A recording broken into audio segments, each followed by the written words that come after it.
Welcome, and thank you for joining for another whiskey review. Today, we're going to take a look at the Lagavulin Distillery exclusive. This, Dustin, is the third distillery exclusive in the modern era. Okay. We used to do it way back in the day, but they're actually calling this distillery exclusive Batch 1. So now they're going to put batch numbers to it. Now, we did a 2017 bottling that I absolutely loved. It was a 16-year-old. It was a Lagavulin, normal 16-year-old on steroids, cast strength. The 2018 was a great one, not as good as that one, but it had a bunch of first fill vanilla. I've tried to get that 17 like twice, and both times I got a message back saying, "Hey, sorry, we can't send it to you." I got 4 of them still unopened. I need one. All right, so this particular one, batch 1 of the distillery exclusive, which makes it confusing, but at least now you know exactly which one I'm talking about. It's batch 3 of the modern era. Well, the other one's Distillery Team, maybe, and this is The distillery exclusive. okay. I thought they said Distillery Team. You're right. The first one says on the label Distillery Team Pick. You're right, but it is the distillery exclusive. So, meaning they had to get a distillery, but the distillery team picked, I believe, all of them, but it only says it on the first label. If I can be any more confusing, and I might be wrong. So, this is the third one, or I like to say just by release date. So this is the 2023. So there was a 2017, 2018, 2023. They call it batch 1. Yeah. After that 17 and 18, I think we were all in on whatever we have to pay that's within somewhat reasonable amounts. These aren't terrible. We would go, but we pay a premium because we don't get them from the distillery. We have to have somebody go pick them up, and they need their cut, and that's fine. But I mentioned it before. We live in America. We can't go to the distillery for less than $2,000. I get it. It's a distillery exclusive. I will pay you to go get me one. Yeah. I get it. I love commerce. Don't double the price, but we'll pay you for premium. Yeah, they doubled the price. Don't triple it. 56.5% ABV. So good middle-aged 12 to 18-year-old Lagavulin. Is that what you've read, or No, I have nothing to back that up. I'm guessing that all by ABV, which, as we both know, Lagavulin jumps all around when it comes to. We've had 25-year-olds that were close to 60. 59.9. All right, Dustin. I'm getting that nice, just like the 2018 release, I'm getting that nice charred oak note. So from as far as the cask maturation, so vanilla and then oak char, or vanilla oak char. You can put it all into one if you want. I was going to say toasted.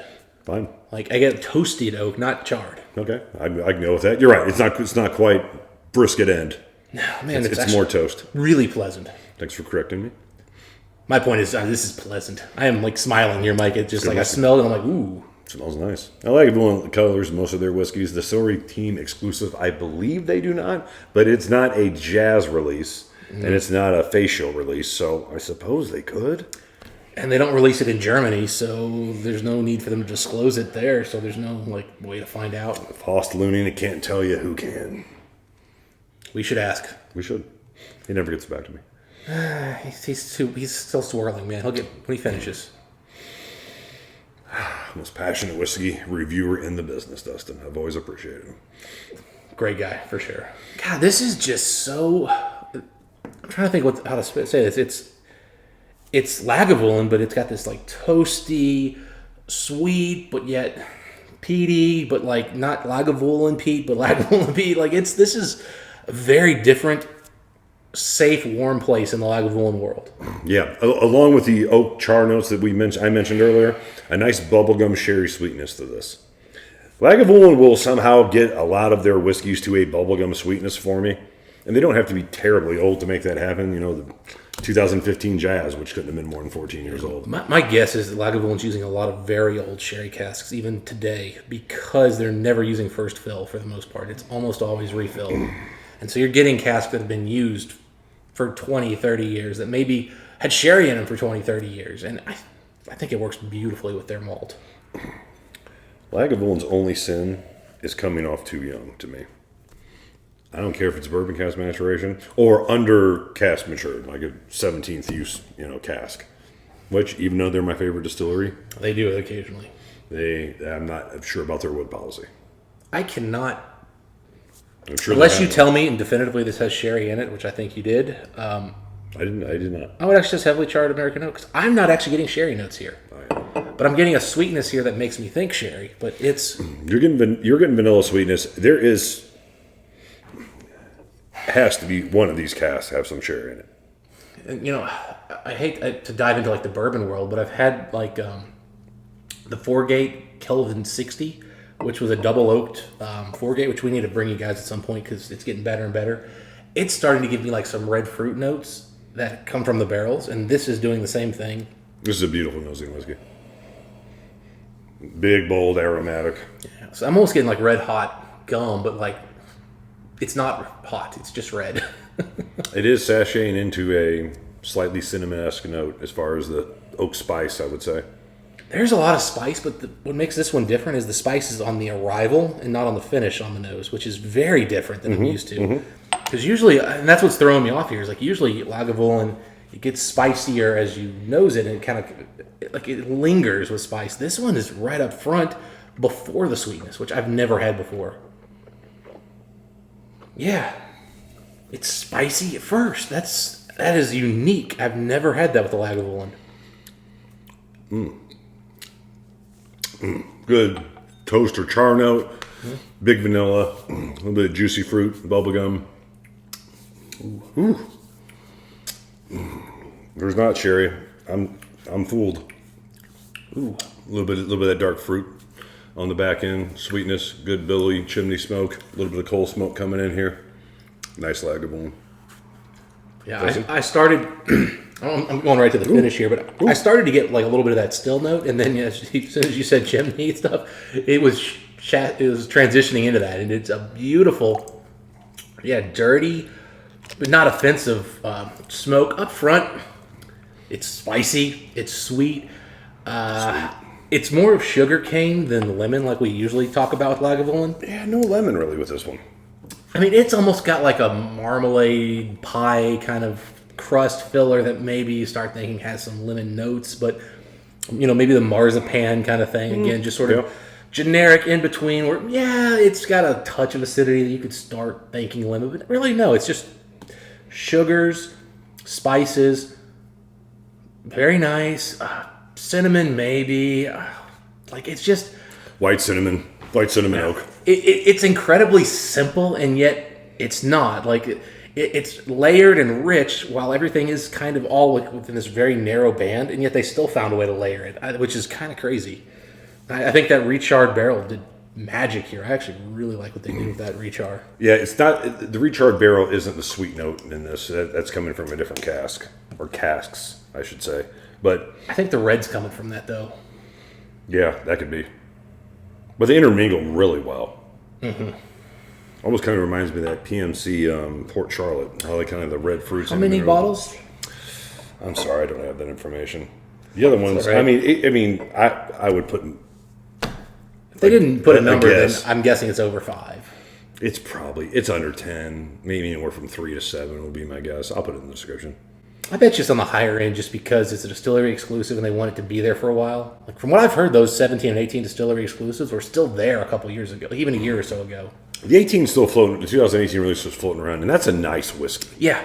That's an 88, 89 whiskey. So I'm thinking they make a lot of these. Like I've got a feeling like, and not a lot in terms of like mass distribution, but for like limited edition Lagavulin, I think these are probably 6,000-7,000 pretty well produced. Maybe. I would be stunned if it was over 10K. I would. That's not my guess. I'm saying over 5 is my guess. They can be had, I guess, is where Dustin and I are going with this. Well, I mean, but I've had some people tell me like they went to the distillery like in 21 or 22 and they still had distillery exclusives from the past. So that tells me they're hanging around because a lot of people go to Lagavulin. And why would you not buy a distillery exclusive if you're an American going there? Like, you don't get access to this stuff easily. I would buy as much as I could either carry or afford. That would be my cutoff. It wouldn't be a question. The question is, how do I get it back to the States safely? That's the... And what is my wife going to say when I put this amount on my credit card? And how much can you take? Do I need a credit? Mike is basically trying to figure out what's the worst she can do. He's not sure what that answer is yet, but he's going to find out. I'm not saying I'll take the max, but I would like to know where it is.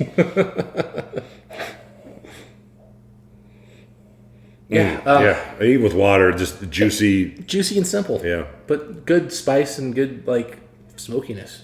In age, we recently did the 7. There's no really rough spots on this one. We've had even some Jazz Fest Lagavulins that Came off young. Very young. Yes, way younger than this. We had 12-year-olds we didn't necessarily like too well. So I'm going to guess this is actually on the younger side, but that recharred barrel's giving it more aged notes. But I would guess this is 10 to 14 is my guess. I agree. Yeah, I would say no older than 14-year-old whiskey. And if there's a range of whiskeys, I would say they're probably 8, 9, 10 to yeah, there could be 8 for sure in here. My guess is the average is around the 8, or sorry, around the 10 mark.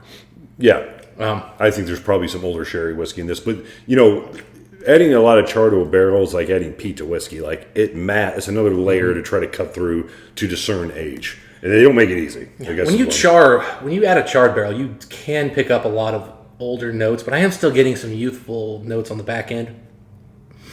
I would love to have a charred barrel that went 25 years to see what it was like. That probably would not be drinkable. Well, we'll see. Not a heavy char, at least. No, that's what I want to find out. I'll give it a shot. You're paying. One thing I will note that nice chimney smoke, like kind of sootiness that was on before we put water, has really subsided, which is kind of I'm not liking that because I actually really enjoyed that note on the finish. It gave it a really nice. It did take characteristic. It did take a couple nice notes away.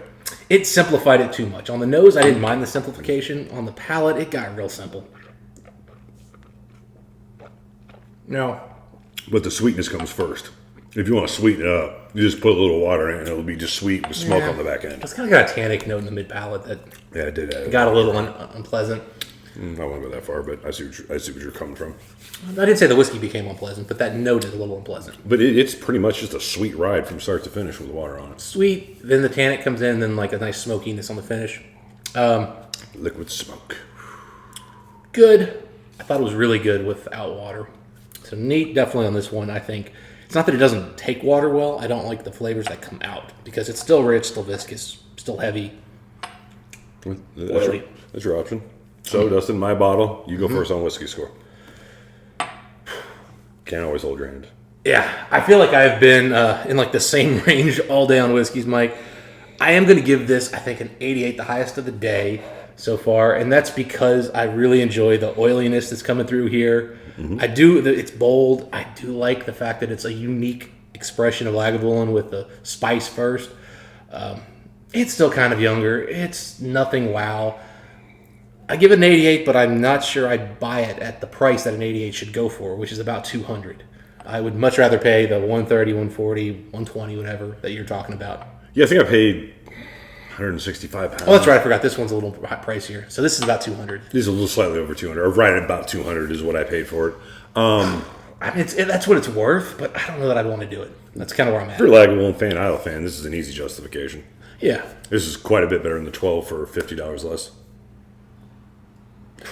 Wait until the new 12 comes out. Right. I've heard good things.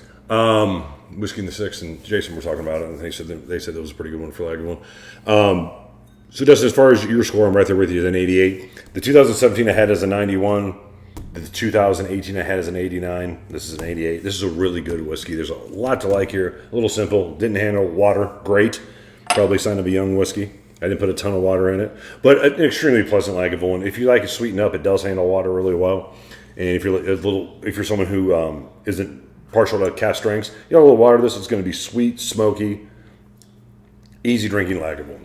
I swear I thought you rolled your eyes there when I gave the 88, thinking you were going to score it higher, and then it was really you just didn't like the fact that I had your score. Well, you had said we're kind of around the same scores all day, and we have been, and we've also been either exactly or just one off on the scores there. So Dustin and I have been trying to, if it's my bottle, Dustin goes first, and vice versa. That way, the person with the least amount of we don't want someone leading the way as far as knowing the whiskey better as far as a whiskey score. We thought that would be more fun. Sad thing is, we have not been off by more than 1 point all day long. So similar whiskeys. Yeah, we need different company. So anyway, that's our thought on this batch 1 Distillery exclusive, which is the third batch in the modern era. 2022 or 23 release. I can't remember. I can't remember now. I'll put it in the description though. Good whiskey, not epic whiskey. It's about, by the time you're going to get it shipped to you, you're going to be all in at $200 roughly. Probably $230 with shipping, yeah. US. It's probably not worth multiple, but to get one, I'm happy with the buy. as a Lagavulin fan. Lagavulin hasn't put out we haven't reviewed a lot of Lagavulin lately, Mike, because we've not been hearing the best stuff about some of their more recent releases. I want to. I want to. Oh yeah. Now, I mean, if you want to shell out for the Prima Ultimum, whatever they're calling it, series, then I'm hearing those are great. But 1991. Those are very limited and they're very, very expensive at retail. I want one of those. Send me a sample. Somebody. You know I love Lagavulin. I'll buy it. Yeah. Anyway, reach out to me. Those are our thoughts on this particular one. You guys had a chance to try batch one of the Distillery Team exclusive. Distillery Team exclusive, yeah. Bottling. May or may not be picked by Distillery Team anymore, but I still think it may be. If I'm wrong, help me out here. No one answers my emails at Lagavulin.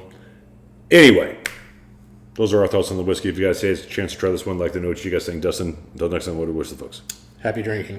See you next time.